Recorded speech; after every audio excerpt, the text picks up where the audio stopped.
옛날 어느 상월 마을에 사람들의 발길이 좀처럼 닿지 않는 깊고 깊은 첩첩산 중 험한 골짜기가 있었는데 그곳에는 사시사철 찬바람이 불고 겨울이면 눈이 허리까지 쌓여 짐승들도 숨을 죽이는 적막한 곳이었습니다.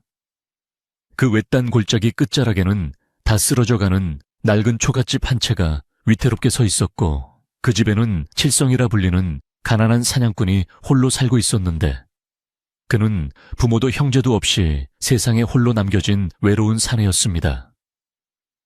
마을 사람들은 칠성이 워낙 말수가 적고 산속에서만 지내다 보니 그를 곰 같다고 놀리기도 했지만 사실 그는 누구보다 마음씨가 곱고 지나가는 개미 한 마리도 함부로 밟지 못하는 순박한 성품을 지닌 사람이었습니다. 칠성이 사는 곳은 겨울이 되면 유난히 더 혹독한 추위가 몰아닥쳐서 문구멍 사이로 들어오는 황소바람에 방 안에 놓아둔 물그릇이 꽁꽁 얼어붙을 정도였기에 그는 낡은 소못 한 벌로 긴 겨울을 버텨야만 했습니다.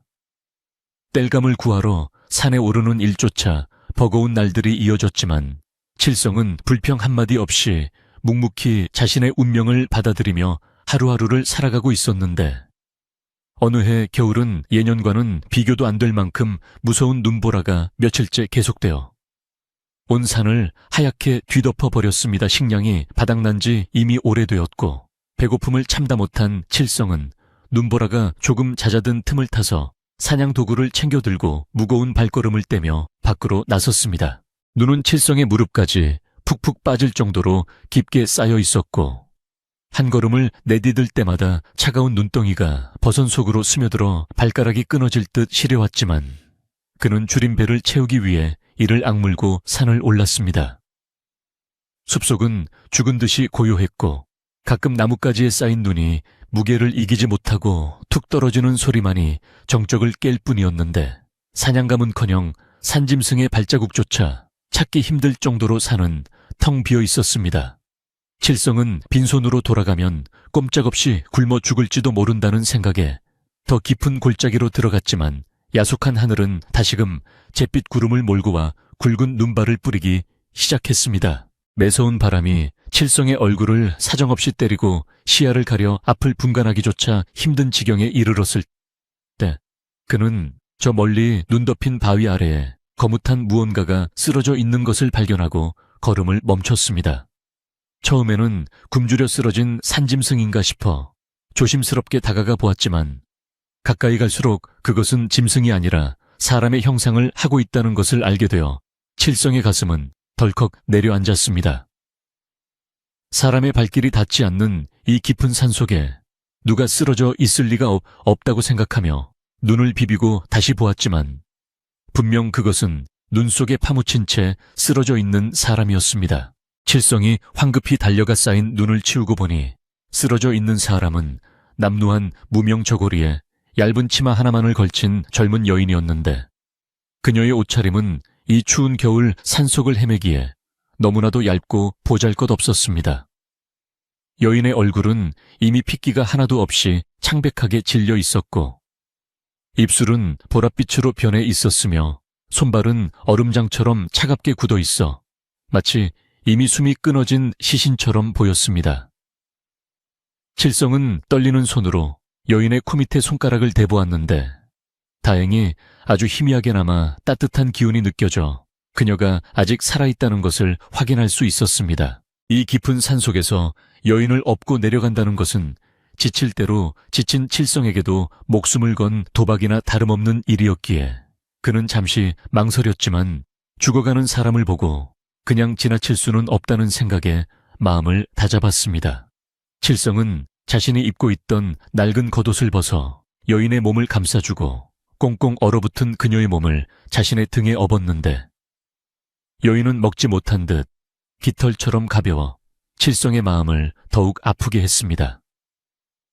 눈보라는 점점 더 거세게 몰아쳤고 칠성의 발걸음은 청음망은 무거워졌지만 그는 등 뒤에 엎인 여인의 천이 식지 않기를 간절히 바라며 한 걸음 한 걸음 필사적으로 눈길을 헤쳐 나갔습니다. 산비탈을 내려오는 길은 올라갈 때보다 훨씬 더 위험하고 미끄러워서 칠성은 몇 번이나 넘어질 뻔했지만 그때마다 이를 악물고 버티며 등 뒤의 여인이 다치지 않도록 온 신경을 집중했습니다. 차가운 눈바람이 칠성의 귓가를 때리며 마치 그를 조롱하듯 윙윙거렸지만 칠성은 혼잣말로 괜찮다하다 괜찮다하다 주문을 외우며 꺼져가는 정신을 붙잡으려 애를 썼습니다. 얼마나 걸었을까 감각조차 없어질 무렵 드디어 저 멀리 희미하게나마 칠성의 오두막이 눈에 들어오자 그는 안도의 한숨을 내쉬며 마지막 힘을 짜내어 마당으로 들어섰습니다.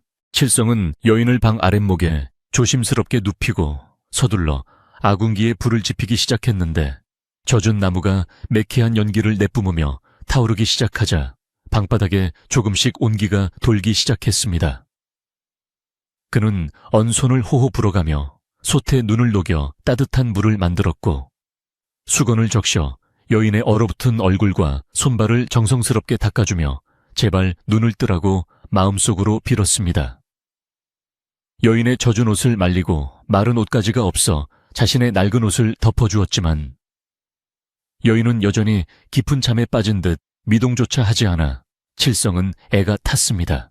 밤이 깊어지자 산속의 추위는 더욱 매서워졌고 창호지 문이 덜컹거릴 정도로 바람이 세차게 불어닥쳤지만 칠성은 아궁이 앞을 떠나지 않고 밤새도록 불을 지키며 방 안의 온기를 유지하려 노력했습니다. 칠성은 여인의 창백한 얼굴을 바라보며 도대체 어떤 사연이 있기에 이 엄동설 안에 얇은 옷 하나만 걸치고 깊은 산속을 헤매다 쓰러지게 되었는지 궁금해졌습니다. 그녀의 손은 거칠고 터져 있어 고된 일을 많이 한 듯 보였고 얼굴에는 굶주림과 고생의 흔적이 역력하여 칠성은 그녀가 짐작건대 어느 부잣집에서 도망쳐 나온 여종이 아닐까 생각했습니다. 칠성은 따뜻한 물을 숟가락으로 떠서 여인의 입술 사이로 조심스럽게 흘려 넣었는데 처음에는 물을 삼키지 못하고 흘러내리더니 몇 번의 시도 끝에 여인의 목을대가 미약하게 움직이며 물을 넘기는 것을 보았습니다. 그 작은 움직임에 칠성은 뛸 듯이 기뻤고 밤새도록 여인의 곁을 지키며 팔다리를 주물러 혈액순환이 되도록 도왔는데 그의 이마에는 어느새 땀방울이 맺혀 있었습니다. 새벽녘이 되어갈 무렵 여인의 뺨에 아주 희미하게나마 홍조가 돌기 시작했고 가쁘게 몰아쉬던 숨소리도 조금씩 안정을 찾아가고 있었습니다. 칠성은 피로가 몰려와 깜박 잠이 들었다가 부스럭거리는 소리에 놀라 눈을 떴는데 여인이 앓는 소리를 내며 몸을 뒤척이고 있는 것을 보고 화들짝 놀라 그녀에게 다가갔습니다. 여인은 고열에 시달리는 듯 식은땀을 흘리며 헛소리를 중얼거리고 있었는데 칠성은 서둘러 물수건을 만들어 그녀의 이마에 올려주고 걱정스러운 눈빛으로 그녀를 내려다보았습니다. 칠성의 지극정성 덕분인지 여인의 고통스러운 표정은 조금씩 편안해졌고 아침 햇살이 문틈으로 스며들 때쯤 그녀는 깊은 잠에서 깨어나는 듯 천천히 눈꺼풀을 들어 올렸습니다. 여인은 낯선 천장을 바라보며 멍한 표정을 짓다가 고개를 돌려 걱정스럽게 자신을 바라보고 있는 칠성과 눈이 마주치자 화들짝 놀라 몸을 일으키려 했지만 기력이 없어 다시 자리에 털썩 주저앉고 말았습니다. 칠성은 황급히 여인을 부축하며 안심하라는 듯 부드러운 목소리로 자신은 사냥꾼이며 산속에 쓰러져 있던 당신을 구해 데려왔으니 걱정하지 말라고 천천히 설명해 주었습니다. 여인은 그제야 자신이 살아났다는 사실을 깨닫고 눈시울을 붉히며 떨리는 목소리로 칠성에게 생명의 은인이라며 감사의 인사를 전하려 했지만 목소리가 나오지 않아 그저 고개만 숙였습니다. 칠성은 여인에게 말을 하지 않아도 되니 일단 몸부터 추스를 하고 다독이며 부엌으로 나가 얼마 남지 않은 쌀을 씻어 묽은 미음을 끓여왔고 김이 모락모락 나는 그릇을 여인 앞에 놓아주었습니다. 여인은 미음 그릇을 보자 며칠을 굶은 사람처럼 허겁지겁 먹으려 했지만 칠성은 급하게 먹으면 체할 수 있다며 숟가락으로 한 입 한 입 떠서 그녀의 입에 넣어주었습니다. 따뜻한 미음이 들어가자 여인의 얼굴에는 다시 생기가 돌기 시작했고 그녀는 칠성의 따뜻한 배려에 감동하여 하염없이 눈물을 흘리며 숟가락을 쥔 칠성의 투박한 손을 잡았습니다. 여인은 기운을 차린 후 자신의 이름을 분이라고 소개했는데 그녀는 말하기 힘든 사정으로 집을 나와 정처 없이 떠돌다가 길을 잃고 산속에서 정신을 잃었다고 짧게 말하며 눈물을 훔쳤습니다. 칠성은 그녀에게 더 이상 자세한 내막을 묻지 않았는데 그 역시 외롭고 힘든 삶을 살아왔기에 말 못할 사연을 가진 사람의 마음을 누구보다 잘 이해할 수 있었기 때문이었습니다. 칠성은 분이에게 갈 곳이 정해질 때까지는 이 누추한 집에서라도 몸을 의탁하며 지내라고 말해주었고 분이는 칠성의 깊은 배려에 고개를 숙여 깊이 감사했습니다. 그날부터 칠성의 오두막에는 묘한 활기가 돌기 시작했는데 늘 적막강산 같았던 방 안에 사람의 온기가 채워지고 부엌에서는 밥 짓는 연기가 끊이지 않고 피어올랐습니다. 칠성은 사냥을 나가면서도 집에 홀로 남은 분이가 걱정되어 발걸음이 떨어지지 않았고 사냥을 마치고 돌아올 때면 혹시나 그녀가 사라지지는 않았을까 서둘러 집으로 향하게 되었습니다. 분이는 몸이 차에 회복되기도 전에 집안일들을 하나둘씩 하기 시작했는데 엉망이었던 부엌 살림을 깔끔하게 정리하고 칠성의 해진 옷을 꼼꼼하게 기워놓는 등 칠성이 미처 챙기지 못했던 집안 구석구석을 살뜰히 보살폈습니다. 칠성은 분이가 무리하지 않기를 바랐지만 그녀는 밥값이라도 해야 마음이 편하다며 웃어 보였고 그런 그녀의 모습에서 칠성은 난생 처음으로 가족이라는 따뜻한 울타리의 느낌을 받게 되었습니다. 겨울밤은 길고 추웠지만 두 사람은 호롱불 아래 마주 앉아 도란도란 이야기를 나누며 서로의 외로움을 달래주었고 칠성은 그녀의 맑은 눈동자를 바라볼 때마다 가슴 한구석이 몽글몽글해지는 것을 느꼈습니다. 마을 사람들에게는 아직 분이의 존재를 알리지 않았지만 칠성의 얼굴이 예전보다 훨씬 밝아진 것을 보고 마을 어귀의 주막주인은 칠성에게 무슨 좋은 일이라도 생겼느냐며 넌지시 묻기도 했습니다. 그러던 어느 날 칠성이 사냥을 다녀와 보니 분이가 마당에 쌓인 눈을 치우고 있었는데 그녀의 야무진 손놀림은 한두 번 해본 솜씨가 아니어서 칠성은 그녀가 예사롭지 않은 삶을 살아왔음을 짐작할 수 있었습니다. 분이는 칠성이 돌아오자 환한 미소로 그를 맞이하며 따뜻한 숭늉을 내왔고 칠성은 그 숭늉 한 그릇에 하루의 피로가 눈 녹듯 사라지는 것을 느끼며 이 평화로운 일상이 영원히 계속되기를 마음속으로 바랐습니다. 하지만 세상 일이라는 것이 늘 그렇듯 평온함 뒤에는 예기치 못한 바람이 불어오기 마련이라 칠성은 자신도 모르게 밀려오는 불안감을 애써 떨쳐내야만 했습니다. 어느 날 칠성이 장터에 나가 사냥한 가죽을 팔고 돌아오던 길에 마을 우물가에 모여있던 아낙네들이 수근거리는 소리를 우연히 듣게 되었는데 그 내용은 칠성의 집에 낯선 여자가 들어와 살고 있다는 소문이었습니다.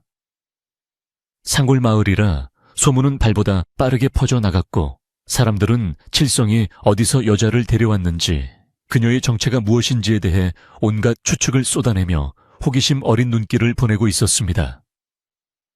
칠성은 혹시라도 이 소문이 잘못 퍼져 분이에게 해가 될까봐 걱정스러운 마음으로 발걸음을 재촉해 집으로 향했는데 대문 앞에서 서성이는 낯선 그림자를 보고 깜짝 놀랐습니다. 다행히 그 그림자는 마을에서 가장 연세가 많고 지혜롭기로 소문난 꼬부랑 할머니였는데 할머니는 칠성을 보자마자 지팡이로 땅을 짚으며 의미심장한 표정을 지으셨습니다. 할머니는 칠성에게 가까이 오라고 손짓하시더니 칠성의 귀에 대고 나직한 목소리로 자네 집에 들어온 그 처자 보통 인연이 아닌 게야. 하지만 조심하게나. 산속에서 주워온 복은 귀하지만 그만큼 탈도 많은 법이니 부디 단단히 마음먹어야 할 걸세. 라고 말씀하셨습니다. 칠성은 할머니의 말씀에 가슴이 철렁 내려앉았지만 애써 태연한 척하며 걱정해 주셔서 감사하다는 인사를 올리고 할머니를 돌려보냈습니다. 집으로 들어온 칠성은 분이가 아무것도 모른 채 정성스레 저녁상을 차리고 있는 모습을 보고 가슴이 뭉클해졌는데 그녀가 차려낸 소박한 밥상은 그 어떤 진수성찬보다 따뜻하고 정겨워 보였습니다. 칠성은 숟가락을 들며 분이에게 오늘 장터에서 있었던 일이나 할머니의 말씀을 전하지 않고 그저 묵묵히 밥을 먹었지만 그의 마음속에는 알 수 없는 먹구름이 조금씩 들이우기 시작했습니다. 분이는 칠성의 표정이 어두운 것을 눈치채고 무슨 걱정거리라도 있느냐고 조심스럽게 물었지만 칠성은 그저 피곤해서 그렇다고 둘러대며 그녀를 안심시켰습니다. 그날 밤 칠성은 잠을 이루지 못하고 뒤척이다가 문 밖으로 나가 밤하늘을 올려다보았는데 차가운 겨울바람에 실려오는 눈 냄새 속에 심상치 않은 기운이 섞여 있는 듯하여 마음이 놓이지 않았습니다. 그는 분이가 잠든 방 쪽을 바라보며 자신이 그녀를 끝까지 지켜줄 수 있을지 스스로에게 묻고 또 물었지만 아직은 그 답을 알 수 없어 깊은 한숨만 내쉬었습니다. 눈 덮인 산골마을의 밤은 깊어만 가고 칠성의 오두막 위로 쏟아지는 별빛만이 그들의 위태로운 앞날을 비추고 있는 듯했습니다. 분이가 칠성의 집에 머무르게 된 지 보름이 지나자 쓰러져 가던 오두막에는 믿을 수 없는 변화가 찾아왔는데 마치 마법을 부린 듯 집안 곳곳에서 윤기가 흐르기 시작했습니다. 퀴퀴한 곰팡이 냄새가 진동하던 방 안에서는 은은한 쑥 향기가 감돌았고 구멍이 숭숭 뚫려 황소바람이 들어오던 문풍지는 어느새 빳빳한 새 종이로 말끔하게 발라져 있어 방 안의 온기가 밖으로 새어나가지 않았습니다. 칠성은 사냥을 마치고 돌아와 문을 열 때마다 자신의 집이 맞는지 눈을 비비며 확인하곤 했는데 그때마다 분이는 수줍은 미소로 그를 맞이하며 따뜻한 새순물을 대령해 칠성을 황송하게 만들었습니다. 분이는 몸이 아직 완쾌되지 않았음에도 불구하고 잠시도 손을 놀리지 않았는데 그녀의 손끝이 스치는 곳마다 낡고 해진 물건들이 새 생명을 얻어 다시 쓸모있게 변모하는 것이 참으로 신기할 따름이었습니다. 부엌에 그 으름 가득하던 솥뚜껑은 거울처럼 반짝반짝 윤이 났고 마당 한 구석에 아무렇게나 방치되어 있던 장독대들도 깨끗하게 닦여 나란히 줄을 맞춰 서 있었으며 칠성에 해진 사냥복 또한 꼼꼼한 바느질 솜씨 덕분에 새 옷처럼 튼튼해졌습니다. 칠성은 분이에게 제발 쉬라고 사정했으나 그녀는 움직이지 않으면 오히려 병이 날 것 같다며 웃어 넘겼고 그런 그녀의 부지런함 덕분에 칠성의 삶은 난생 처음으로 풍요로운 안락함을 맛보게 되었습니다. 칠성의 밥상 또한 몰라보게 달라졌는데 예전에는 그저 끼니를 때우기 위해 먹던 거친 보리밥과 소금에 절인 뭇잔지가 전부였으나 이제는 분이가 산에서 카운 이름 모를 나물들과 말린 시래기로 끓인 구수한 국이 올라왔습니다. 분이는 변변치 않은 재료를 가지고도 기가 막힌 솜씨를 발휘하여 진수성찬 부럽지 않은 맛을 냈는데 칠성은 밥을 먹을 때마다 감탄사를 연발하며 개 눈 감추듯 밥그릇을 비웠고 그 모습을 바라보는 분이의 얼굴에는 흐뭇한 미소가 번졌습니다.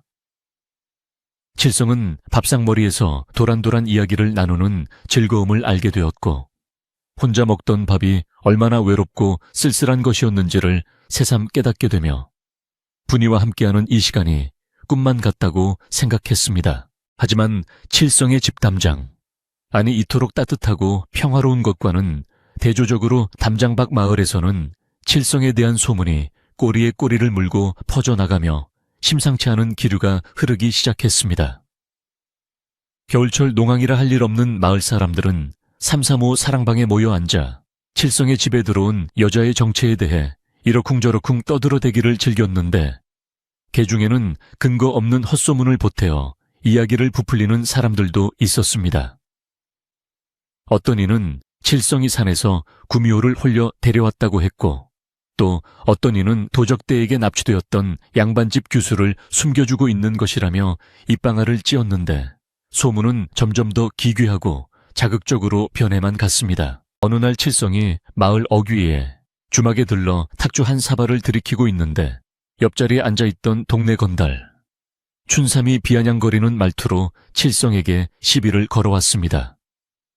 춘삼은 칠성의 어깨를 툭 치며 어이 칠성아, 요새 밤마다 재미가 좋다지. 그 상골 오두막에 숨겨둔 여자가 그렇게 천하일색이라며 혼자만 보지 말고 우리한테도 좀 보여주지 그래 하며 낄낄거렸습니다. 주막 안에 있던 다른 사내들도 춘삼의 말에 동조하며 음흉한 눈빛으로 칠성을 바라보았는데 그들의 저속한 농담과 비웃음 섞인 태도에 칠성의 얼굴은 순식간에 붉게 달아올랐고 쥐고 있던 술잔이 부들부들 떨렸습니다. 평소 같았으면 그냥 허허 웃으며 넘겼을 칠성이었지만 분이를 모욕하는 말만은 참을 수가 없어 벌떡 일어나 춘삼의 멱살을 잡으려 했으나 주막 주인이 황급히 말리는 바람에 겨우 싸움은 면할 수 있었습니다. 칠성은 씩씩거리는 숨을 몰아쉬며 주막을 뛰쳐나왔지만 등 뒤에서 들려오는 사람들의 수군거리는 소리와 비웃음은 계속해서 그의 귓가를 맴돌며 마음을 어지럽혔습니다. 그는 마을 사람들이 야속하고 원망스러웠지만 한편으로는 자신의 집에 머물고 있는 분이가 혹시라도 이 사실을 알게 되어 상처를 받지는 않을까 하는 걱정이 앞서 발걸음을 재촉해 집으로 향했습니다. 집으로 돌아오는 길에 칠성은 마을 빨래터에서 아낙네들이 모여 빨래 방망이를 두드리며 나누는 이야기를 우연히 엿듣게 되었는데 그 내용은 더욱 충격적이었습니다. 아낙네들은 칠성의 집에 있는 여자가 아무래도 관에서 수배 중인 도망자가 틀림없다며 만약 그게 사실이라면 칠성뿐만 아니라 마을 전체가 화를 입을 수도 있다고 걱정하고 있었습니다. 특히 목소리가 큰 칠성네 옆집 아주머니는 내가 며칠 전에 밥마시를 나갔다가 칠성네 담장 너머로 그 여자를 봤는데 옷매무새나 행동거지가 예사롭지 않더라니까. 분명 뭔가 큰 죄를 짓고 숨어둔 개야. 라며 확신에 찬 어조로 말했습니다. 칠성은 가슴이 철렁 내려앉아 숨조차 제대로 쉴 수 없었는데 만약 마을 사람들의 추측대로 분이가 쫓기는 신세라면 그녀를 데리고 있는 것이 얼마나 위험한 일인지 짐작할 수 있었기 때문입니다. 하지만 칠성은 이미 분이에게 깊은 연정을 품고 있었고 그녀 없는 삶은 상상조차 할 수 없었기에 설령 세상 모든 사람이 손가락질한다 해도 끝까지 그녀를 지키겠다고 다짐하며 주먹을 불끈 쥐었습니다. 그는 아무 일도 없었던 것처럼 표정을 관리하고 집으로 들어갔지만 분이의 맑은 눈동자를 마주하는 순간 가슴 한구석이 묵직하게 아려오는 것을 느꼈습니다. 분이는 칠성의 기색이 좋지 않음을 단번에 알아차리고 걱정스러운 목소리로 무슨 일이 있었느냐고 물었지만 칠성은 차마 마을에서 들었던 험한 이야기들을 입 밖으로 꺼낼 수가 없었습니다. 그는 그저 사냥이 잘 되지 않아 속이 상해서 그렇다고 둘러댔지만 분이는 칠성의 거짓말을 눈치챈 듯 잠시 슬픈 표정을 지었다가 이내 밝게 웃으며 칠성의 어깨를 주물러 주었습니다. 분이의 따뜻한 손길에 칠성에 굳어있던 몸과 마음이 조금씩 풀리는 듯 했으나 그의 머릿속은 앞으로 다가올지 모를 불행에 대한 걱정으로 여전히 복잡하기만 했습니다. 며칠 후 눈이 펑펑 쏟아지는 밤에 칠성은 잠을 이루지 못하고 뒤척이다가 마당에서 들려오는 수상한 발자국 소리에 깜짝 놀라 방문을 열고 밖을 내다보았습니다. 칠흑 같은 어둠 속에서 누군가가 담장 너머로 집 안을 염탐하고 있는 기척이 느껴졌는데 칠성이 누구냐 하고 소리치자 그림자는 황급히 사라져버렸고 눈 위에는 낯선 발자국만이 어지럽게 찍혀 있었습니다. 칠성은 등골이 오싹해지는 것을 느끼며 서둘러 옷을 챙겨 입고 밖으로 나가 주변을 살폈으나 그림자는 이미 어둠 속으로 자취를 감춘 뒤라 정체를 확인할 길이 없었습니다. 다음 날 아침 칠성은 지난번 자신에게 경고를 해주었던 마을의 꼬부랑 할머니를 찾아가 간밤의 일을 털어놓고 조언을 구해야겠다고 마음먹었습니다.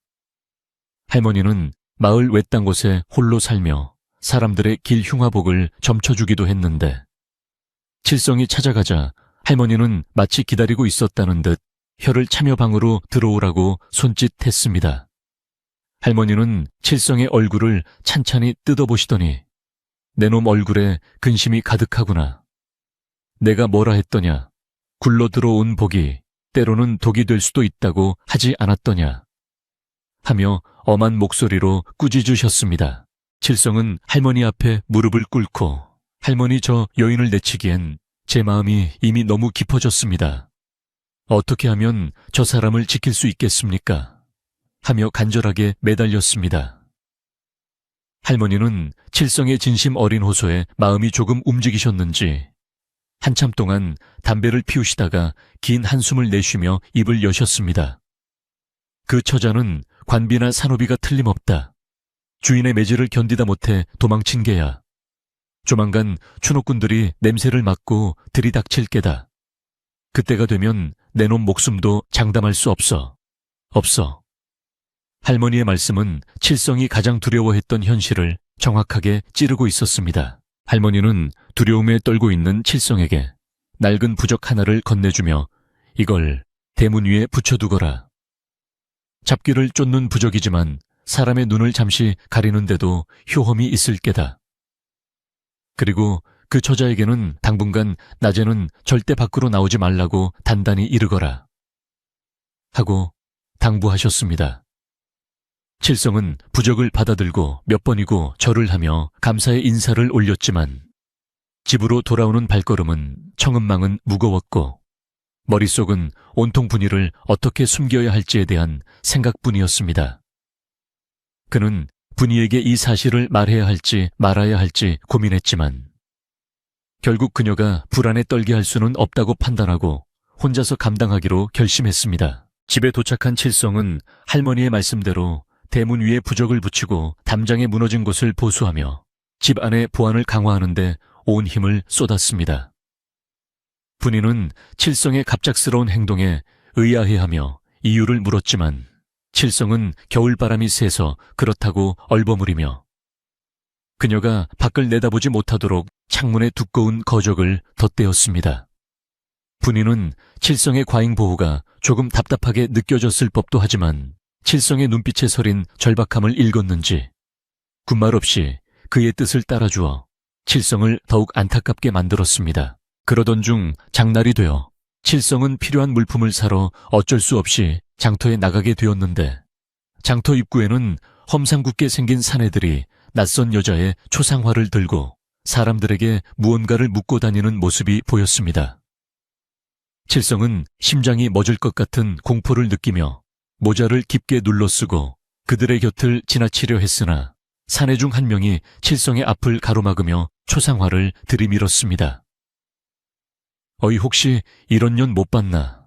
눈이 크고 입술 밑에 작은 점이 있는 년인데 며칠 전 이 근방으로 도망쳤다는 제보가 있어서 말이야.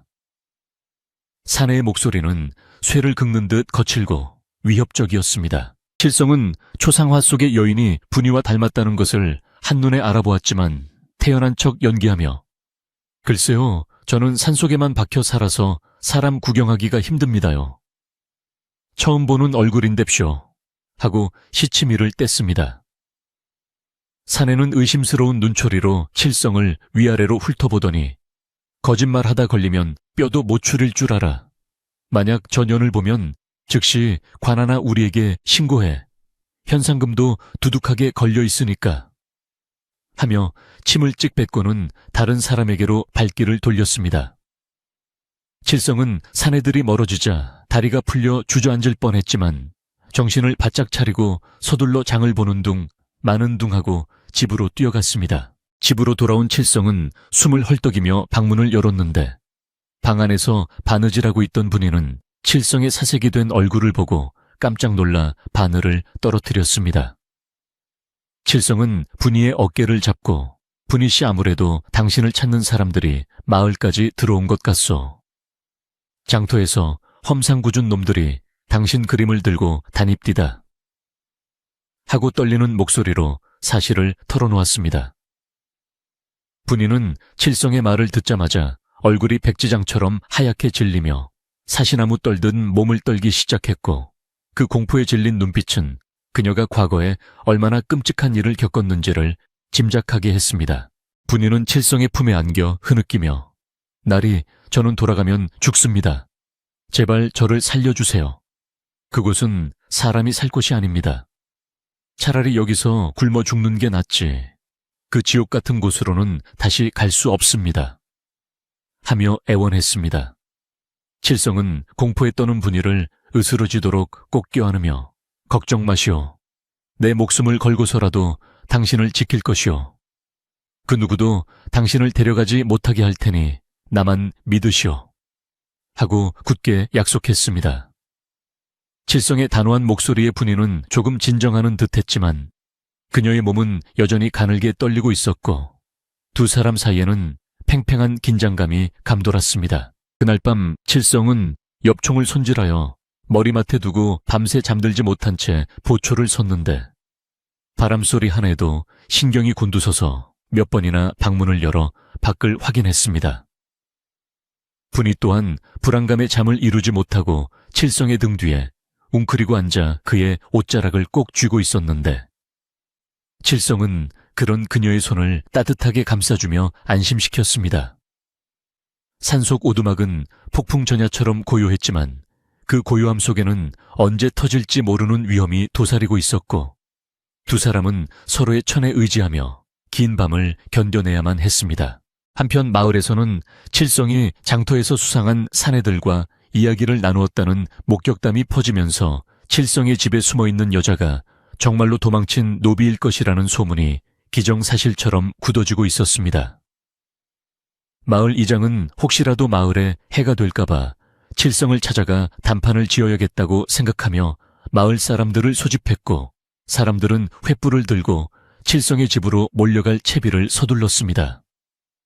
눈보라가 다시 거세게 몰아치기 시작한 늦은 밤 마을 쪽에서 일렁이는 불빛들이 하나둘씩 칠성의 오두막을 향해 다가오고 있었지만 칠성은 아직 그 사실을 까맣게 모르고 있었습니다. 방 안에 호롱불이 심하게 흔들리며 꺼질 듯 말 듯 위태로운 모습을 보이자 분이는 불길한 예감이 든 듯 칠성의 소매를 잡아끌며 날이 왠지 느낌이 좋지 않습니다. 어디론가 피해야 하는 것 아닐까요? 하고 조심스럽게 물었습니다. 칠성은 분이를 안심시키려 했지만 밖에서 들려오는 웅성거리는 소리와 개 짖는 소리가 점점 가까워지자 더 이상 상황을 외면할 수 없음을 직감했습니다. 칠성은 결연한 표정으로 엽총을 집어들고 분이에게 방 안에 꼼짝 말고 있으시오. 내가 나가서 해결하고 오겠소. 라고 말한 뒤 비장한 각오로 방문을 열고 나섰습니다. 찬바람이 훅 끼쳐 들어오며 방 안의 온기를 순식간에 앗아갔지만 칠성의 가슴 속에는 분이를 지켜야 한다는 뜨거운 불길이 타오르고 있어 추위 따위는 느껴지지 않았습니다. 마당에는 이미 마을 사람들이 횃불을 들고 들이닥쳐 있었고 그들의 얼굴에는 호기심과 적대감이 뒤섞인 묘한 표정들이 서려 있어 칠성을 긴장하게 만들었습니다. 마을 이장이 앞으로 나서며 칠성아, 내 집에 낯선 여자가 들어와 있다는 게 사실이냐? 마을을 위해서라도 썩 그 여자를 내놓거라. 하고 으름장을 놓았는데 그 목소리는 평소의 인자함은 온데간데 없고 냉기만이 가득했습니다. 칠성은 마을 사람들 앞을 막아서며 이보시오, 이장님 그리고 동네분들 다들 오해하고 계십니다. 제 집에 있는 사람은 갈 곳 없는 불쌍한 여인일 뿐입니다. 어찌 사정도 들어보지 않고 다짜고짜 내쫓으라 하십니까? 하며 큰 소리로 항변했습니다. 하지만 사람들은 이미 소문에 눈과 귀가 멀어 칠성의 말이 들리지 않았고 웅성거림은 점점 더 커져 폭동이 일어날 것 같은 분위기로 치달았습니다. 바로 그때 대문 밖 어둠 속에서 누군가가 천천히 걸어 들어왔는데 그 그림자를 본 마을 사람들은 일순간 숨을 죽이고 길을 터주었습니다. 어둠 속에서 마을 사람들 사이를 가르며 나타난 인물은 험상궂은 인상에 호랑이 같은 눈빛을 가진 거구의 사내였는데 그는 한눈에 보아도 범상치 않은 기운을 풍기며 주위를 압도했습니다. 마을 사람들은 그가 누구인지 몰라 웅성거렸지만 그의 허리춤에 매달린 육중한 몽둥이와 관아의 표식처럼 보이는 패를 보고 본능적으로 두려움을 느껴 뒷걸음질 쳤습니다. 그는 칠성의 집 마당 한가운데에 버티고 서서 거만한 태도로 칠성을 내려다보았는데 그 눈빛에는 사람을 벌레처럼 여기는 경멸과 살기가 가득 차 있어 보는 이의 오금을 저리게 만들었습니다. 사내는 칠성을 향해 굵고 거친 목소리로 내 놈이 이 집에 숨어든 계집을 데리고 있다는 사냥꾼이냐? 내 눈은 속일 수 없으니 이실 찍고 하거라 하며 벼락같이 소리쳤습니다. 칠성은 그 사내가 장터에서 보았던 추노꾼들의 우두머리이거나 주인집에서 보낸 마름 소작 관리인 일 것이라고 짐작하고 마른 침을 삼켰지만 겉으로는 태연한 척하며 엽총을 더욱 꽉 움켜쥐었습니다. 남의 집 마당에 허락도 없이 들어와서 다짜고짜 행패를 부리다니. 도대체 댁은 누구요? 내 집에는 내 식구밖에 없으니 헛걸음하지 말고 돌아가시오. 칠성이 지지 않고 맞대응하자 사내는 기가 차다는 듯 코웃음을 치며 품속에서 구겨진 종이 한 장을 꺼내 들었습니다. 그것은 장터에서 보았던 바로 그 초상화였는데 횃불 조명 아래 드러난 그림 속 여인의 얼굴은 영락없는 분이의 모습이어서 칠성은 더 이상 발뺌하기가 어려워졌음을 깨달았습니다. 사내는 그림을 마을 사람들에게 들이밀며 잘 보아라. 이 계집은 우리 대감마님 댁에서 귀한 폐물을 훔쳐 달아난 도둑년이다. 이런 흉악한 년을 숨겨주는 자는 공범으로 간주하여 관에 넘길 것이다. 라고 으름장을 놓았습니다. 마을 사람들은 그 말을 듣자마자 사색이 되어 웅성거렸고 칠성을 향해 원망 섞인 눈초리를 보내며 아이고, 칠성가 우리가 뭐라 그랬냐. 당장 그 여자를 내보내라 하고 아우성을 쳤습니다. 사람들의 태도가 순식간에 돌변하자 칠성은 가슴 한구석이 서늘해지는 배신감을 느꼈지만 지금 그들을 원망하고 있을 시간조차 없다는 것을 알기에 입술을 굳게 다물었습니다. 칠성은 마을 사람들의 비난을 등지고 사내를 노려보며 도둑이라니 말도 안 되는 소리 하지 마시오. 저 사람은 산속에 쓰러져 죽어가던 것을 내가 구해 살려낸 사람이오.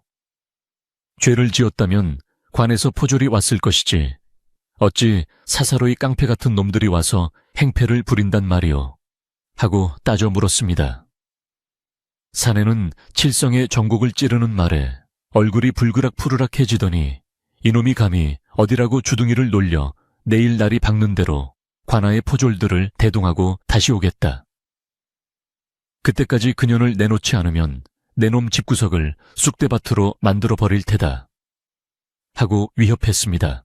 사내는 칠성의 기세가 만만치 않음을 느끼고 밤중에 무리하게 충돌하기보다는 날이 밝으면 정식으로 쳐들어오려는 심산인 듯 했습니다.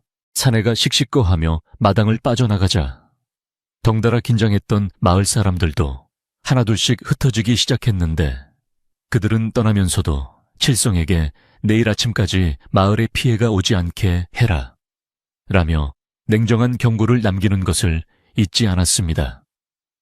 칠성은 텅 빈 마당에 홀로 남아 사라지는 횃불들을 바라보며 깊은 한숨을 내쉬었는데 차가운 밤바람만이 그의 뜨거워진 머리를 식혀줄 뿐 주위는 다시 칠흑 같은 어둠과 정적에 휩싸였습니다.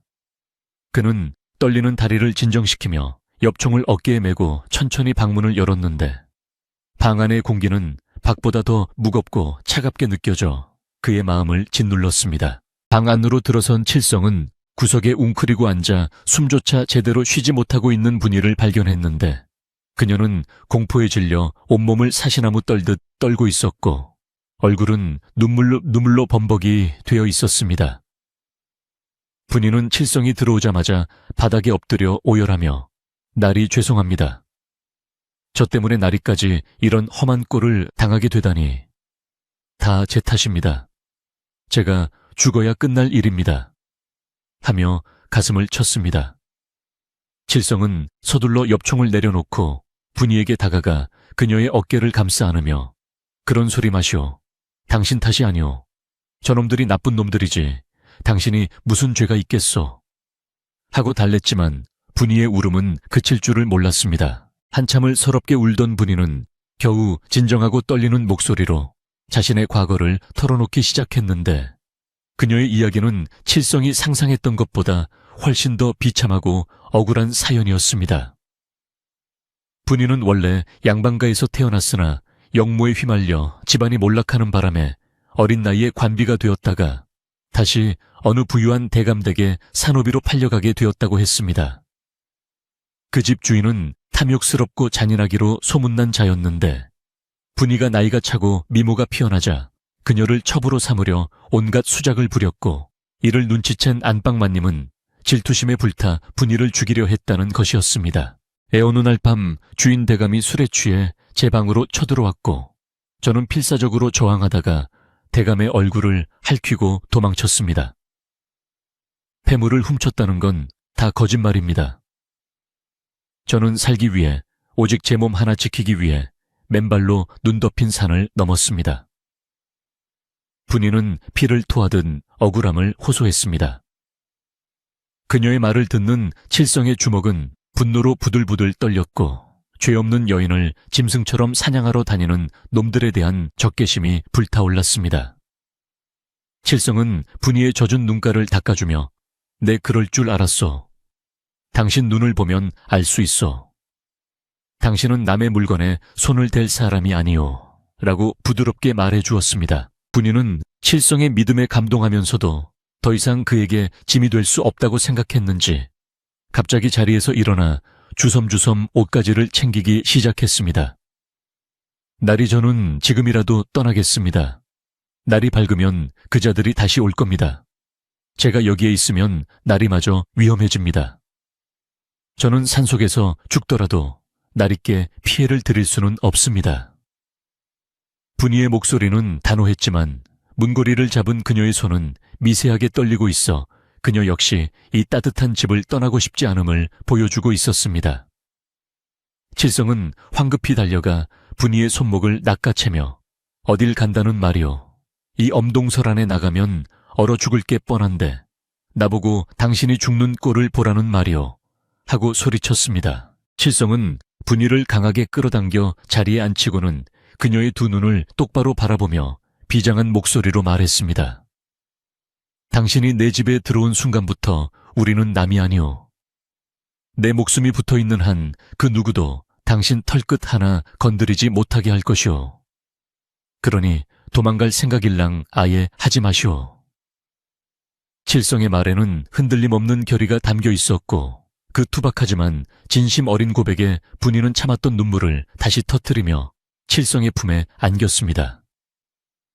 두 사람은 서로의 심장 소리를 느끼며 말없이 한참을 그렇게 안고 있었는데, 밖에서는 거센 눈보라가 몰아치며 창호지 문을 요란하게 흔들어대고 있었습니다. 칠성은 마음을 다잡고 분이를 안심시킨 뒤 다가올 아침의 결전을 대비하기 위해 분주하게 움직이기 시작했습니다. 그는 먼저 헛간으로 가서 튼튼한 장작들을 가져와 대문과 방문을 이중삼중으로 걸어 잠그고 창문 틈새로 밖을 내다볼 수 있는 작은 구멍을 만들었습니다. 그리고 오랫동안 쓰지 않아 먼지가 쌓여있던 낡은 도끼와 낫을 꺼내 숫돌에 시퍼렇게 날이 서도록 갈았는데, 쓱싹쓱싹 숫돌 가는 소리가 고요한 밤 공기를 가르며 섬뜩하게 울려 퍼졌습니다. 분이는 칠성의 곁에서 묵묵히 호롱불 심지를 돋우고 칠성이 쓸 탄약을 정리하며 그를 도왔는데, 두 사람 사이에는 말하지 않아도 통하는 비장한 전우회 같은 것이 흐르고 있었습니다. 시간은 더디게 흘러 새벽이 가까워질수록 칠성의 집 주변에는 긴장감이 최고조에 달했는데, 산짐승들의 울음소리마저 뚝 끊긴 채 오직 바람소리만이 괴기스럽게 윙윙거렸습니다. 칠성은 엽총에 화약을 재우고 탄알을 밀어넣으며 만약 그들이 무력으로 들어오려 한다면 목숨을 걸고서라도 막아내겠다고 다짐했습니다. 그는 자신이 평생을 바쳐 지켜온 이 작은 오두막과 이제 막 가족이 되어 온기를 나누게 된 분이를 절대 포기할 수 없었기에 그의 눈빛은 맹수처럼 매섭게 빛나고 있었습니다. 분이 씨 무섭소. 칠성이 나직하게 묻자 분이는 고개를 저으며 아닙니다. 나리가 곁에 계시니 하나도 무섭지 않습니다. 라고 대답했습니다. 그때 멀리서 닭 울음소리가 희미하게 들려오기 시작했고 동쪽 하늘이 푸르스름하게 밝아오며 결전의 시간이 다가오고 있음을 알렸습니다. 칠성은 자리에서 일어나 옷매무새를 단단히 고치고 분이에게 방 안에 숨어서 절대 나오지 마시오. 무슨 소리가 들려도 내가 부르기 전까지는 문을 열면 안 둬. 라고 신신당부했습니다. 분이는 칠성의 손을 꼭 잡으며 부디 몸조심하세요. 나리가 다치시면 저도 따라 죽을 것입니다. 라고 비장하게 말했습니다. 칠성은 분이의 손을 한번 꽉 쥐어준 뒤 결연한 표정으로 엽총을 들고 마당으로 나섰습니다. 아침 안개가 자욱하게 낀 마을 어귀에서부터 웅성거리는 소리와 함께 수십 개의 발자국 소리가 들려오기 시작했는데 그것은 마치 저승사자들이 몰려오는 소리처럼 공포스럽게 느껴졌습니다. 칠성은 마당 한가운데에 서서 대문을 노려보았는데 잠시 후 이리 오너라 관에서 나왔다 하는 우렁찬 고함 소리와 함께 대문이 쾅쾅 울렸습니다. 칠성은 숨을 깊게 들이마시고 총구를 대문 쪽으로 겨누며 누구 마음대로 남의 집 대문을 두드리느냐 썩 물러가라 하고 소리쳤지만 밖에서는 이놈이 반항을 하는구나 문을 부숴라 하는 명령이 떨어졌습니다. 곧이어 우지끈 하는 소리와 함께 낡은 대문이 힘없이 부서져 내렸고 그 틈으로 어젯밤에 그 사내와 포졸 복장을 한 사람들 그리고 구경 나온 마을 사람들이 우르르 밀려 들어왔습니다. 마당은 순식간에 아수라장이 되었고 포졸들은 창과 몽둥이를 들고 칠성을 포위하며 압박해 들어왔습니다. 어젯밤에 그 사내는 의기양양한 표정으로 포졸들 뒤에 서서 저놈을 당장 포박하고 방 안에 숨은 년을 끌어내라 하고 소리쳤습니다. 칠성은 포위망 속에서도 당황하지 않고 침착하게 사태를 주시하며 가장 먼저 달려드는 포졸의 발 앞에 총을 쏘아 위협 사격을 가했습니다. 탕 하는 총소리가 상골 마을의 아침을 뒤흔들자 사람들은 기겁하며 바닥에 엎드렸고 달려들던 포졸들도 주춤하며 뒤로 물러섰습니다. 칠성은 그 틈을 타서 누구든 한 발자국만 더 움직이면 그 다음은 다리에 구멍이 날 줄 알아라. 내 집에서는 내가 법이다 하고 사자후를 토했습니다. 칠성의 기세에 눌린 포졸들은 섣불리 덤비지 못하고 서로 눈치만 보고 있었는데 그 모습이 마치 성난곰 앞에 선 사냥개들 같았습니다. 하지만 뒤에 있던 사내는 저놈 총에는 탄알이 한 발밖에 안 들어간다. 쏘고 나면 빈 총이니 겁먹지 말고 덮쳐 하며 포졸들을 독려했습니다. 그 말이 끝나기가 무섭게 포졸 2명이 동시에 칠성에게 달려들었고 칠성은 총을 거꾸로 잡고 개머리판으로 그들을 가격하며 격렬한 몸싸움을 벌였습니다. 칠성은 산전수전 다 겪은 사냥꾼답게 날렵한 몸놀림으로 포졸들을 상대했지만 수적으로 열세인 탓에 점점 구석으로 몰리기 시작했습니다. 바로 그때 닫혀있던 방문이 벌컥 열리며 분이가 뛰쳐나왔는데 그녀의 손에는 부엌칼이 들려 있었습니다. 분이는 칠성의 앞을 막아서며 그만두세요. 저를 잡으러 온 것 아닙니까? 저를 데려가고 이분은 놔주세요. 하고 절규했습니다. 분이가 스스로 모습을 드러내자 사내의 눈이 번들거렸고 그는 오냐 드디어 제 발로 기어 나왔구나. 저 연을 당장 묶어라 하고 고함을 질렀습니다. 포졸들이 분이에게 달려들려 하자 칠성은 피투성이가 된 몸을 일으켜 분이를 감싸 안으며 온몸으로 그들을 막아섰습니다. 안 된다. 내 시체를 넘기 전에는 절대로 못 데려간다. 칠성의 처절한 외침이 마당을 울렸고 그 모습에 마을 사람들도 숙연해져 웅성거림을 멈추었습니다. 상황은 일촉즉발의 위기로 치닫고 있었고 칠성과 분이는 서로를 꼭 껴안은 채 운명의 소용돌이 앞에 서 있었습니다. 그때 대문 밖에서 멈추시오 하는 쩌렁쩌렁한 목소리가 들려왔는데 그 소리는 소란스러운 마당을 단번에 잠재울 만큼 위험이 있었습니다. 사람들이 일제히 뒤를 돌아보자 그곳에는 마을의 촌장이 뒷짐을 지고 서 있었고 그 옆에는 낯익은 꼬부랑 할머니가 지팡이를 짚고 서 계셨습니다. 촌장은 평소 온화하던 모습과는 달리 엄한 표정으로 사내와 포졸들을 꾸짖으며 이게 무슨 해괴한 짓인가, 죄 없는 백성을 잡겠다고 마을을 쑥대밭으로 만들다니 관아의 법도가 이리도 무리하단 말인가 하고 호통을 쳤습니다. 촌장의 등장에 기세등등하던 사내의 표정이 일순간 굳어졌습니다.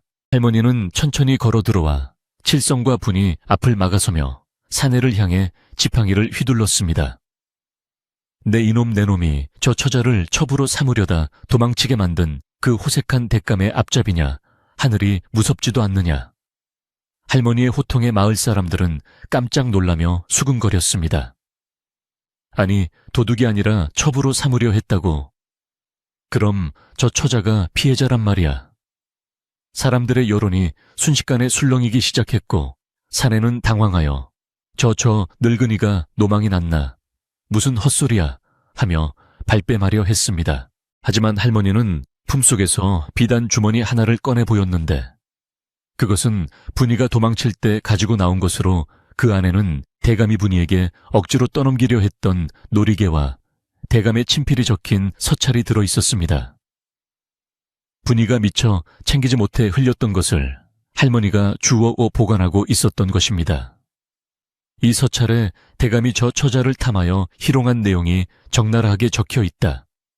이걸 관찰사 영감에게 가져가면 누구 목이 날아갈 것 같으냐. 할머니의 서슬퍼런 위협에 사내의 얼굴은 흑빛이 되었고 상황은 예상치 못한 방향으로 흐르기 시작했습니다. 칠성은 할머니와 촌장이 만들어준 이 기회를 놓치지 않고 앞으로 나서며 마을 사람들에게 호소했습니다.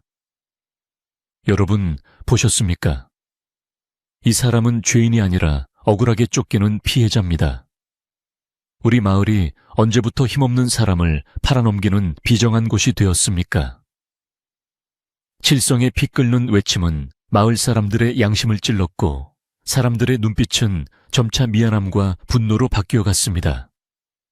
이제 마당의 공기는 칠성과 분이를 돕는 쪽으로 흐르기 시작했고 악독한 사내와 포졸들은 오히려 도간에 든 쥐꼴이 되어가고 있었습니다. 할머니의 서슬 퍼런 호통과 증거물 앞에 마름의 얼굴은 사색이 되었고 지금까지 위세등등하던 기세는 온데간데 없이 사라져버렸는데 그는 마치 도간에 든 쥐처럼 안절부절 못하며 식은땀만 흘리고 있었습니다.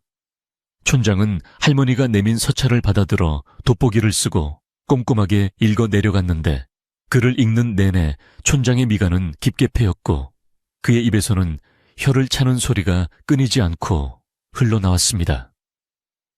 서찰의 내용은 할머니의 말씀대로 대감이 자신의 지위를 이용해 힘없는 여종을 겁박하고 희롱하는 내용이 적나라하게 담겨 있어 누가 보아도 분이가 피해자임이 명백했습니다. 촌장은 서찰을 다 읽고 난 뒤 마름의 얼굴에 종이를 집어던지며 내 놈들이 사람이냐, 양반의 탈을 쓰고 어찌 이런 금수만도 못한 짓을 벌인단 말이냐. 당장 이 사실을 관에 고발하여 내 놈 주인의 벼슬길을 막아버리겠다 하고 천둥 같은 고함을 쳤습니다. 마을 사람들은 촌장의 호통소리에 그제야 사태의 진실을 완전히 파악하고 분노하기 시작했는데 그동안 자신들이 속았다는 사실과 죄 없는 사람을 몰아세웠다는 죄책감이 더해져 그 분노의 화살은 곧바로 마름과 포졸들에게로 향했습니다. 사람들은 하나둘씩 바닥에 있는 돌멩이나 나뭇가지를 집어들고 마름을 향해 던지며 썩 꺼져라. 우리 마을을 더럽히지 말고 당장 나가라. 하고 소리쳤는데 그 기세가 어찌나 맹렬한지 포졸들은 감히 맞설 엄두조차 내지 못하고 뒷걸음질 쳤습니다. 마름은 분위기가 완전히 반전되어 자신에게 불리하게 돌아가자 더 이상 이곳에서 버티다가는 뼈도 못 추리겠다고 판단했는지 포졸들에게 철수 신호를 보내며 황급히 꽁무니를 빼기 시작했습니다. 그는 도망치면서도 두고 보자, 내 반드시 다시 돌아와서 요조를 낼 것이다 라고 악담을 퍼부었지만 그 목소리에는 힘이 하나도 실려있지 않았습니다. 마름과 포졸들이 마을 어귀 너머로 사라지는 모습을 끝까지 지켜보던 칠성은 그제야 손에 쥐고 있던 엽총을 바닥에 내려놓고 다리에 힘이 풀려 그 자리에 털썩 주저앉고 말았습니다. 분이는 칠성에게 달려와 그를 부둥켜 안고 하염없이 눈물을 흘렸는데 그것은 공포의 눈물이 아니라 안도와 감사의 눈물이었고 칠성은 그런 분이의 등을 토닥이며 말없이 위로해 주었습니다. 칠성의 옷은 찢어지고 얼굴에는 생채기가 나서 피가 배어 나오고 있었지만 그는 자신의 상처보다 분이가 무사하다는 사실에 감사하며 그녀를 향해 안심하라는 듯 엷은 미소를 지어 보였습니다. 두 사람은 지옥 같았던 시간이 지나고 다시 찾아온 평화가 믿기지 않는 듯 서로의 얼굴을 어루만지며 살아있음을 확인했습니다. 소란이 가라앉자 마을 사람들은 칠성과 분이에게 다가오기를 주저하며 머뭇거렸는데 그들의 얼굴에는 미안함과 부끄러움이 가득하여 차마 고개를 들지 못하고 있었습니다. 그때 가장 먼저 칠성을 비난했던 옆집 아주머니가 앞으로 나서며 눈시울을 붉힌 채 칠성아 정말 미안하다. 내가 귀신에 씌었는지 헛소문만 믿고 너한테 못할 짓을 했구나. 이 늙은이를 용서해다오. 라며 진심 어린 사과를 건넸습니다. 아주머니의 사과를 시작으로 다른 마을 사람들도 하나둘씩 칠성에게 다가와 미안하다는 말을 전하며 칠성의 어깨를 두드려 주거나 분이의 손을 잡고 위로의 말을 건넸습니다. 칠성은 쑥스러운 듯 머리를 긁적이며 다들 오해가 풀렸으면 되었습니다. 저야말로 마을을 시끄럽게 해서 죄송합니다. 라고 겸손하게 대답하여 사람들의 마음을 더욱 뭉클하게 만들었습니다. 촌장은 칠성의 대견한 모습을 바라보며 흐뭇한 미소를 지으셨고 마을 사람들에게 자자, 이럴 게 아니라 다들 힘을 합쳐 부서진 대문을 고쳐줍시다. 우리 마을의 영웅이 사는 집인데 이대로 둘 수는 없지 않소 하고 제안했습니다. 촌장의 말이 떨어지기가 무섭게 마을의 장정들은 너나 할 것 없이 팔을 걷어붙이고 나서서 부서진 대문 조각을 치우고 숲에서 튼튼한 나무를 베어와 대문을 새로 달기 시작했습니다. 목수일을 하던 김씨 아저씨는 자신의 연장통을 가져와 솜씨를 발휘했고 젊은 청년들은 무너진 담장을 다시 쌓아 올리며 칠성의 집을 예전보다 더 튼튼하게 보수해 주었습니다. 칠성은 마을 사람들의 따뜻한 마음에 가슴이 벅차올라 어찌할 바를 몰랐고 분이 또한 감동의 눈물을 글썽이며 연신 고개를 숙여 감사 인사를 전했습니다. 남정네들이 집을 고치는 동안 아낙네들은 각자 집으로 돌아가 쌀독을 털고 찬거리를 가져와 칠성의 마당에서 한바탕 잔치를 벌일 준비를 서둘렀는데 마치 명절이라도 된 듯 왁자지껄한 분위기가 이어졌습니다. 어떤 이는 묵은 김치를 꺼내오고 어떤 이는 귀한 달걀을 가져왔으며 또 어떤 이는 독에 묻어두었던 막걸리를 한 말리고 와서 칠성의 마당은 금세 풍성한 먹거리로 가득 찼습니다. 분이는 아낙네들 틈에 섞여 부엌에서 솜씨를 발휘했는데 그녀가 끓여낸 구수한 된장국 냄새와 노릇노릇하게 구운 전 냄새가 온 동네에 퍼져나가 사람들의 군침을 돌게 했습니다. 아낙네들은 분이의 야무진 손끝과 예의 바른 태도를 보며 칠성이가 정말 복을 굴러들어 오게 했네. 저런 참한 색시를 어디서 얻었나 몰라. 하며 칭찬을 아끼지 않았습니다. 해가 중천에 뜨고 마당에 멍석이 깔리자 마을 사람들은 칠성의 집에 옹기종기 모여 앉아 함께 만든 음식을 나누어 먹으며 이야기꽃을 피웠는데 웃음소리가 담장을 넘어 산골짜기까지 울려 퍼졌습니다. 촌장은 막걸리 잔을 높이 들고 오늘 칠성이가 보여준 용기는 우리 마을의 자랑이요. 그리고 이제 분이 처자는 우리 마을 식구니 누구도 함부로 대하지 마시오. 라고 선언하며 건배를 제의했습니다. 사람들은 올쏘 올릴손 하며 맞장구를 쳤고 칠성은 쑥스러운 표정으로 잔을 비웠지만 그의 가슴 속에는 뜨거운 무언가가 울컥 치솟아 올랐습니다. 칠성은 옆에 앉은 분이를 바라보며 마을 사람들 앞에서 큰 목소리로 이제 이 사람은 제 아내입니다. 평생 아끼고 사랑하며 잘 살겠습니다. 라고 당당하게 공표했습니다. 칠성의 깜짝 발표에 마을 사람들은 환호성과 박수를 보내며 두 사람의 앞날을 축복해 주었고 분이는 얼굴이 홍당무처럼 빨개져 고개를 들지 못했지만 입가에는 행복한 미소가 떠나지 않았습니다. 짓궂은 동네 형님들은 칠성에게 언제 국수를 먹여줄 거냐며 놀려대기도 하고 오늘 밤은 잠 다 잤다며 농담을 던지기도 하여 좌중을 웃음바다로 만들었습니다. 칠성은 평소 같으면 펄쩍 뛰며 부인했겠지만 오늘은 그저 허허 웃으며 사람들의 농담을 즐겁게 받아넘겼는데 그의 얼굴에서는 그동안의 고생과 외로움이 씻은 듯이 사라져 있었습니다. 잔치 분위기가 무르익어가자 마을의 소리꾼이 나서서 흥겨운 타령을 부르기 시작했고 사람들은 어깨춤을 추며 힘든 세상살이의 시름을 잠시나마 잊고 즐거운 시간을 보냈습니다. 모든 소동의 해결사 역할을 했던 꼬부랑 할머니는 마루 끝에 앉아 흐뭇한 표정으로 이 광경을 지켜보고 계셨는데 칠성은 술잔을 들고 할머니에게 다가가 큰절을 올리며 감사의 마음을 전했습니다. 할머니는 칠성의 절을 받으시고는 칠성의 손을 꼭 잡으며 사람의 인연이란 참으로 묘한 것이다.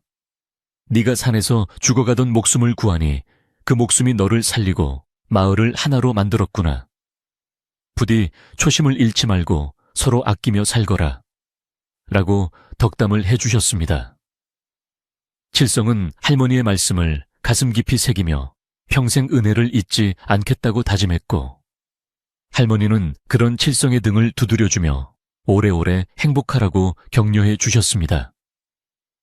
분이도 할머니에게 다가가 눈물을 글썽이며 할머니 덕분에 제가 살았습니다. 친할머니처럼 모시겠습니다. 라고 말하며 할머니의 품에 안겼습니다. 어느덧 해가 서산으로 뉘엿뉘엿 넘어가고 땅거미가 지기 시작하자 마을 사람들은 하나둘씩 자리를 털고 일어나 각자의 집으로 돌아갈 채비를 했는데 그들의 손에는 남은 음식들이 조금씩 들려 있었습니다. 사람들은 돌아가면서도 칠성과 분이에게 잘 살아라. 무슨 일 있으면 언제든지 말해라. 하며 따뜻한 인사를 건넸고 칠성은 대문 밖까지 나가 배웅하며 그들의 뒷모습이 보이지 않을 때까지 손을 흔들었습니다. 북적대던 마당이 다시 조용해지고 칠성의 집에는 평온한 정적이 찾아왔는데 이전에 삭막했던 고요함과는 달리 이제는 꽉 찬 충만함이 느껴지는 평화로운 고요였습니다. 칠성과 분이는 마당에 남은 잔치의 흔적들을 정리하며 서로의 눈을 마주보고 빙그레 웃었는데 말하지 않아도 서로가 얼마나 행복한지 알 수 있었습니다. 정리를 마치고 방 안으로 들어온 두 사람은 호롱불 아래 마주 앉았는데 하루 동안 너무나 많은 일이 일어난 탓에 피로가 몰려왔지만 마음만은 그 어느 때보다 편안했습니다. 칠성은 분이의 손을 잡고 그 거칠어진 손마디를 어루만지며 오늘 많이 놀랐지요. 내가 더 든든하게 지켜줬어야 했는데 미안하오. 라고 나직하게 말했습니다. 분이는 고개를 저으며 아닙니다.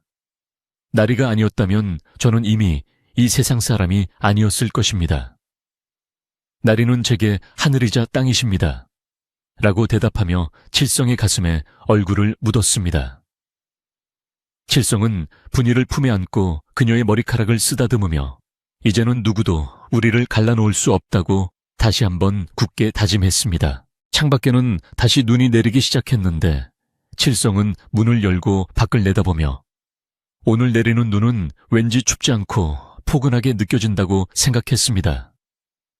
그는 분이에게 눈이 오는 걸 보니 내년 농사는 풍년이 들 것 같소. 우리도 이제 걱정 없이 잘 살 수 있을 거요. 라고 희망 섞인 말을 건넸습니다. 분이는 칠성의 말에 동조하며 내 나리, 우리는 분명 잘 살 수 있을 거예요. 제가 더 열심히 내조하겠습니다. 라고 다짐하듯 말했습니다. 두 사람은 닫힌 문틈으로 새어 들어오는 바람 소리를 자장가 삼아 깊어가는 겨울밤의 정취를 만끽하며 서로의 천을 나누었습니다. 그날 밤 칠성은 꿈을 꾸었는데 꿈속에서 돌아가신 부모님이 나타나 칠성과 분이를 향해 환하게 웃으며 머리를 쓰다듬어 주시는 꿈이었습니다. 칠성은 잠결에도 부모님의 따뜻한 손길을 느끼며 눈가에 촉촉한 이슬이 맺혔는데 옆에서 자던 분이가 칠성의 눈물을 조심스럽게 닦아주었습니다. 분이는 잠든 칠성의 얼굴을 바라보며 이 남자를 위해서라면 내 목숨도 아깝지 않다고 생각하며 그가 깨지 않도록 조심스럽게 이불을 덮어주었습니다. 방 안의 호롱불은 기름이 다 되어 가물가물 꺼져가고 있었지만 두 사람의 사랑은 이제 막 타오르기 시작한 불꽃처럼 환하게 빛나고 있었습니다. 날이 밝으면 칠성은 산에 올라 땔감을 더 해오고 분이는 겨우내 먹을 나무를 손질하며 평범하지만 소중한 일상을 꾸려나갈 것입니다. 마을 사람들과의 오해도 풀리고 든든한 이웃이 생겼으니 이제 칠성의 집은 외딴 섬이 아니라 마을의 일원으로서 당당하게 자리 잡게 되었습니다. 칠성은 이제 더 이상 혼자가 아니라는 사실에 깊은 안도감을 느끼며 깊은 잠에 빠져들었고 그의 입에는 편안한 미소가 머물러 있었습니다. 폭풍우가 지나간 뒤의 땅이 더 단단해지듯 두 사람의 시련은 그들의 사랑을 더욱 견고하게 만들어 주었고 이제 그들 앞에는 꽃길만이 펼쳐져 있을 것이라는 믿음이 싹 텄습니다. 다음날 아침 칠성은 여느 때보다 일찍 눈을 떴는데 부엌에서 들려오는 도마 소리와 구수한 밥 냄새가 그를 행복하게 깨웠습니다. 칠성은 방문을 열고 나가 맑은 공기를 들이마시며 기지개를 켰는데 마당에 새로 단 대문이 아침 햇살을 받아 반짝이고 있는 모습이 눈에 들어왔습니다. 그는 대문을 어루만지며 어제 도와준 마을 사람들의 얼굴을 떠올렸고 앞으로 자신도 베풀며 살아야겠다고 다짐했습니다. 그때 분이가 부엌에서 나오며 나리진지 드세요 하고 상냥하게 불렀고 칠성은 오냐 알았다 하고 대답하며 부엌으로 향하는 발걸음을 가볍게 옮겼습니다. 아침 밥상에는 김이 모락모락 나는 하얀 쌀밥과 맑은 무국 그리고 동네 사람들이 가져다준 반찬들이 정갈하게 차려져 있어 보기만 해도 배가 불렀습니다. 칠성은 숟가락을 들며 우리 분이 솜씨는 임금님 수라상도 부럽지 않구먼 하고 너스레를 떨었고 분이는 아이 참나리도 별 말씀을요 하며 수줍게 웃었습니다. 두 사람은 오순도순 밥을 먹으며 오늘 할 일에 대해 의논했는데 칠성은 장터에 가서 분이에게 줄 고운 옷감을 끊어오겠다고 했고 분이는 칠성에게 새 버선을 지어주겠다고 했습니다. 소박하지만 확실한 행복이 그들의 밥상 위에 내려앉아 있었고 칠성은 이 순간이 영원히 멈추었으면 좋겠다고 생각했습니다. 그렇게 겨울은 깊어가고 있었지만 칠성의 오두막은 그 어느 때보다 따뜻한 봄날 같았는데 그것은 두 사람의 사랑이 만들어낸 기적과도 같은 온기 때문이었습니다. 마을 사람들은 칠성네 집 앞을 지나갈 때마다 들려오는 웃음소리에 덩달아 미소를 지으며 저 집은 이제 복 터졌네, 복 터졌어 하며 덕담을 건네고 지나갔습니다.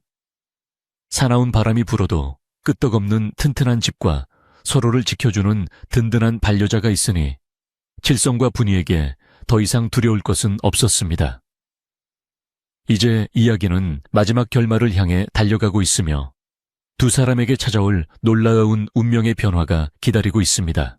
애서운 추위가 기승을 부리던 겨울이 지나고 골짜기마다 쌓여있던 눈이 녹아내리자 칠성의 오두막 주변에도 따스한 봄 기운이 스며들기 시작했는데 얼음장 밑으로 흐르는 계곡물 소리가 청가하게 울려 퍼지며 잠들어 있던 대지를 깨우고 있었습니다.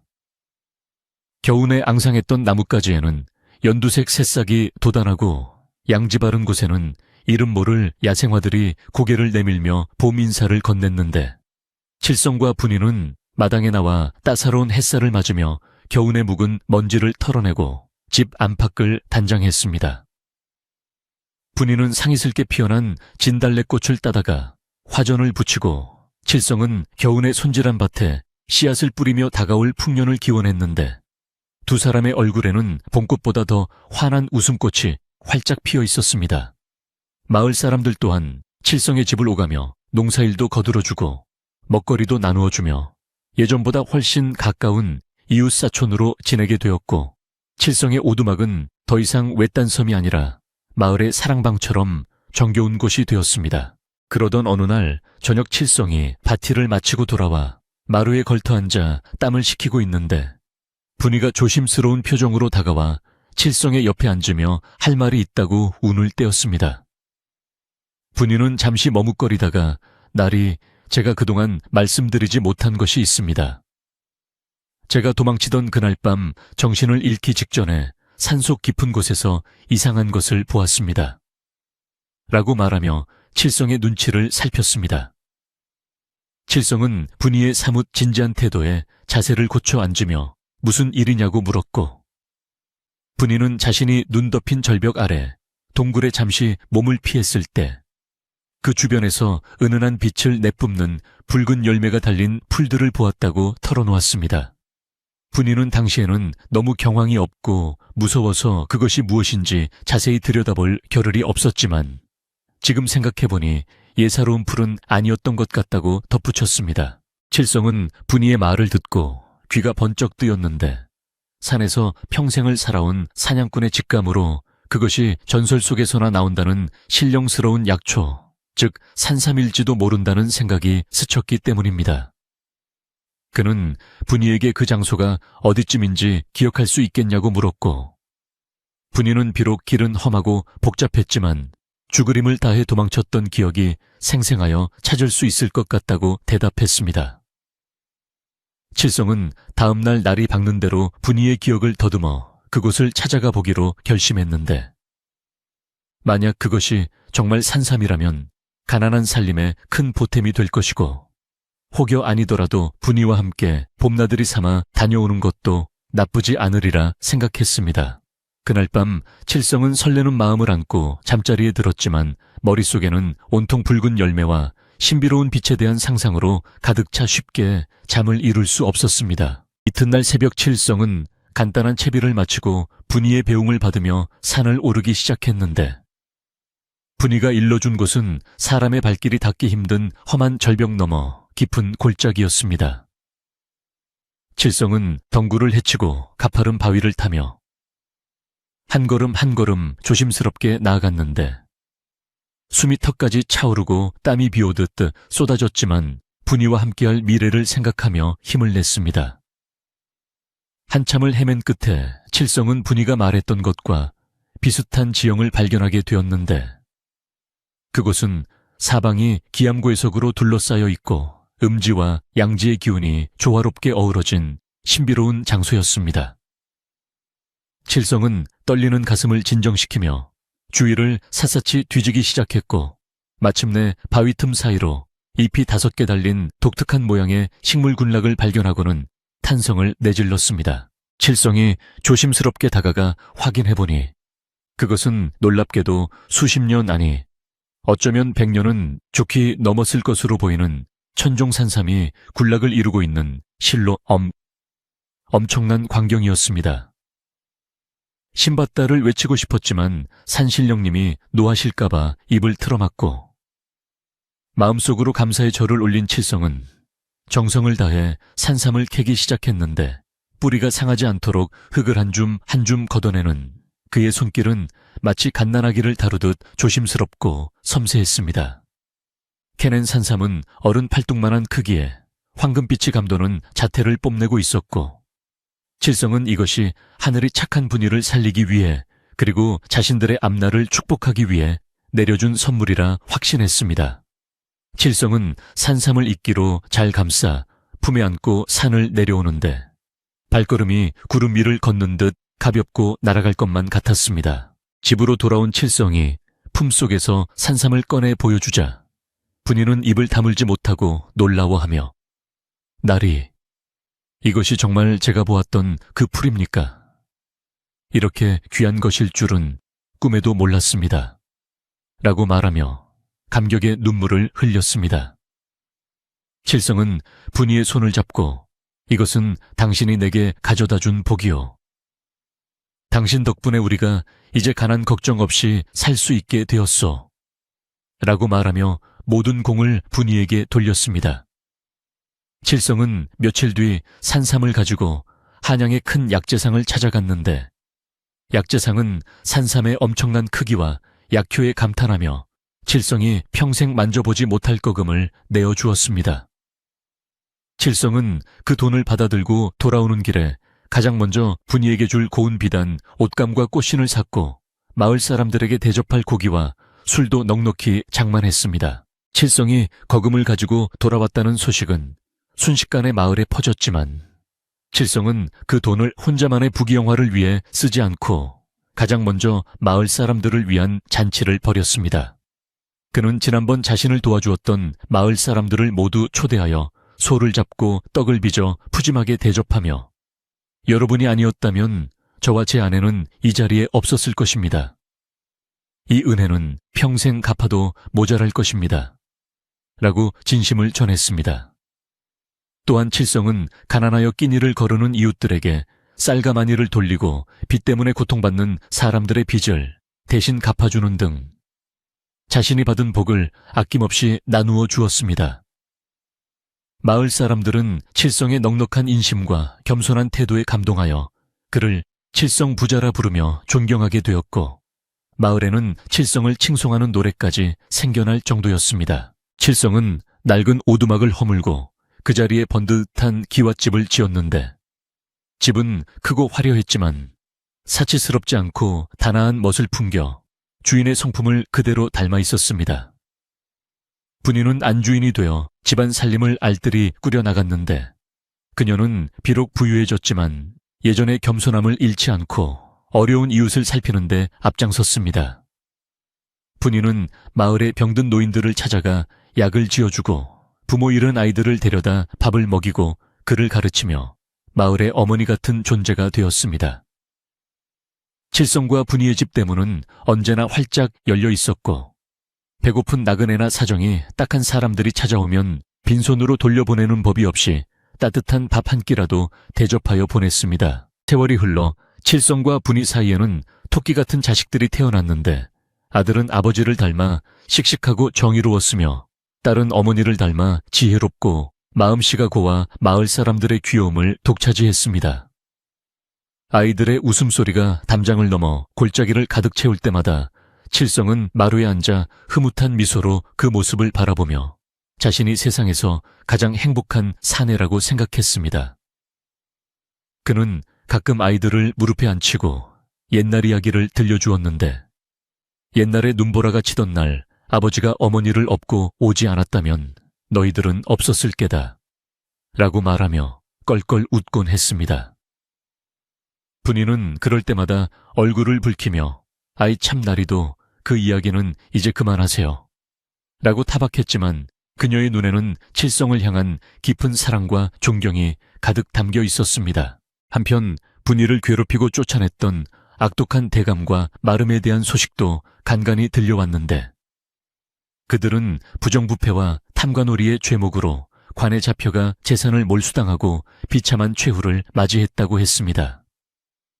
마을 사람들은 그 소식을 듣고 인과응보여 사필귀정이라 하늘이 무심치 않아 죄 지은 자를 벌하고 착한 사람에게 복을 내린 것이다 라고 입을 모아 말했습니다.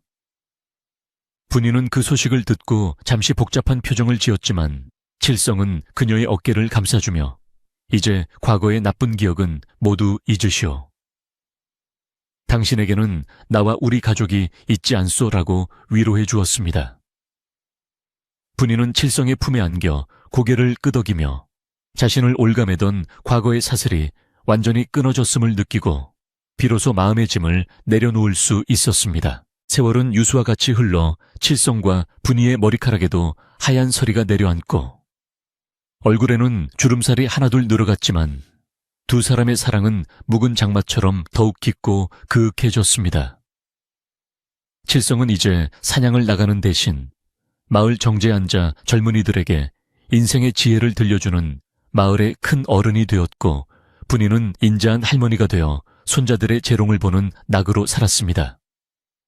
두 사람은 가끔 옛날 오두막이 있던 자리에 지은 별채에 머물며 가난했지만 서로를 의지하며 살았던 시절을 추억하곤 했습니다. 어느 눈 내리는 겨울밤 두 사람은 따뜻한 아랫목에 마주 앉아 군고구마를 까먹으며 영감 그때 나를 살려줘서 고마워요. 할멈 나에게 와줘서 고마워요.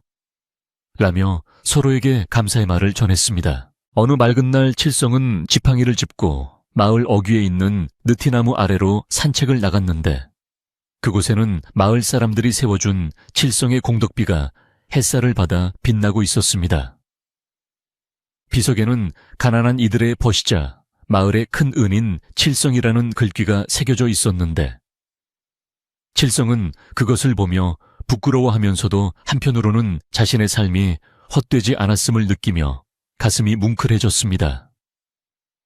그는 나무 그늘에 앉아 지나온 삶을 파노라마처럼 떠올려 보았는데 눈 속에서 분이를 발견했던 그 운명적인 순간이 없었더라면 자신의 삶은 얼마나 춥고 외로웠을까 생각하니 새삼 분이와의 인연이 기적처럼 느껴졌습니다.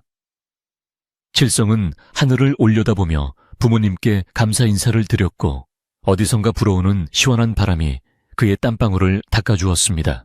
그날 밤 칠성은 가족들을 모두 불러 모아놓고 마당에서 큰 잔치를 열었는데 맛있는 음식과 술이 넘쳐나고 풍악 소리가 울려 퍼지는 흥겨운 자리였습니다. 칠성은 자식들과 손자들 그리고 마을 사람들에게 둘러싸여 환한 미소를 짓고 있었고 분이는 칠성의 옆을 든든하게 지키며 행복한 표정으로 사람들을 맞이했습니다. 밤하늘에는 보름달이 휘영청 밝게 떠올라 칠성의 집을 비추고 있었고 수많은 별들이 반짝이며 그들의 행복을 축복해주는 듯했습니다. 칠성은 술잔을 들어 올리며 내 평생 소원은 사랑하는 사람들과 함께 웃으며 사는 것이었는데 이제 여한이 없다. 모두들 건강하고 행복하게 살거라.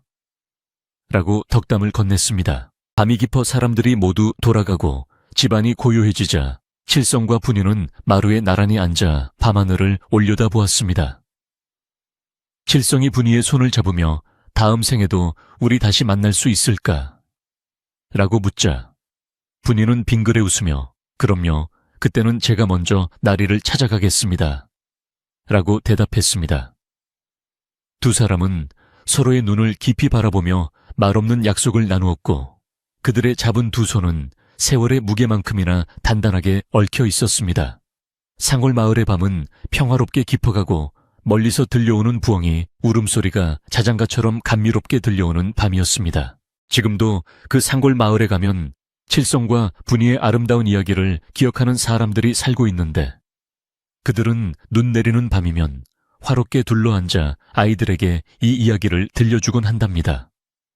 착한 마음씨를 가진 사람은 반드시 복을 받고 진정한 사랑은 어떤 시련도 이겨낼 수 있다는 이 이야기는 듣는 이들의 마음을 훈훈하게 데워주는 난로와도 같습니다. 오늘 밤 여러분의 꿈속에도 칠성과 분이가 나누었던 따뜻한 사랑과 행운이 깃들기를 바라며 이야기는 여기서 끝을 맺습니다. 긴 이야기 들어주셔서 고맙습니다. 여러분, 오늘 하루도 고생 많으셨습니다. 무거운 짐은 모두 내려놓고 칠성님의 따뜻한 아랫목처럼 포근한 이불 속에서 편안히 주무시길 바랍니다.